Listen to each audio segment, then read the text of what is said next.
એ લક્ષ્મી નહીં ટકતી. જો ક્રોધ છે, જ્યાં ક્રોધ છે ત્યાં લક્ષ્મી ટકતી. જ્યાં ક્રોધ છે, ક્રોધ ખાલી, ક્રોધ બહુ વિનાશકારી વિપરીત બુદ્ધિ કરી નાખે.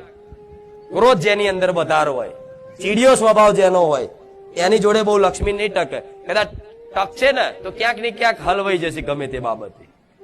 એટલે તમારો આ ક્રોધ, કામ, ક્રોધ, મોહ, લોભ, ઈર્ષા, રાગ, દ્વેષ, આ બધું છે ને મારે કાઢવું છે. એ છે અંદર. પણ એ ક્યારે નીકળશે?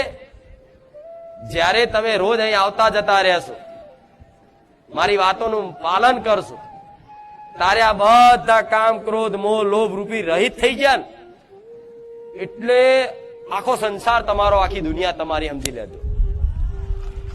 આખી દુનિયા તમારી. એનું કારણ શું કે આખી દુનિયામાં અમારી કેમ નહીં? તો આખી દુનિયામાં માતા બધી જગ્યાએ છે ને, કણ કણમાં, દરેક જીવોમાં છે ને માતા. ભગવાન ગણો, જે ગણો, બધી એક જ દેવી શક્તિ, ભગવાનનું એક જ તત્વ છે, એક જ શક્તિ કાર્ય છે.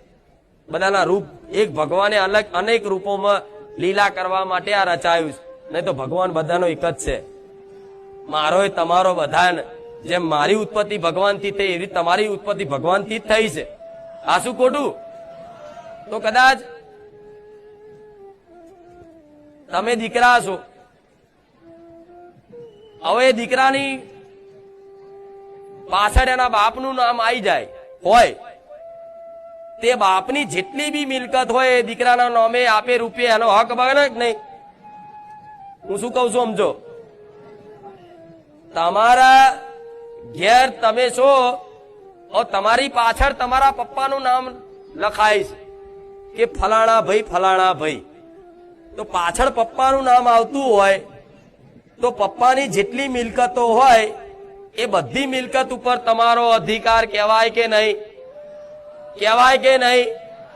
તો એવી રીતે પરમ પિતા પરમેશ્વર મારો રોમ છે, જે એને કદાચ પિતા મોનીન, પપ્પા મોનીન, બાપ મોનીન કદાચ યાદ કરશો ને તો એની આખી બનાયેલી આખી સૃષ્ટિ છે એની પર તમારો અધિકાર થઈ જાય.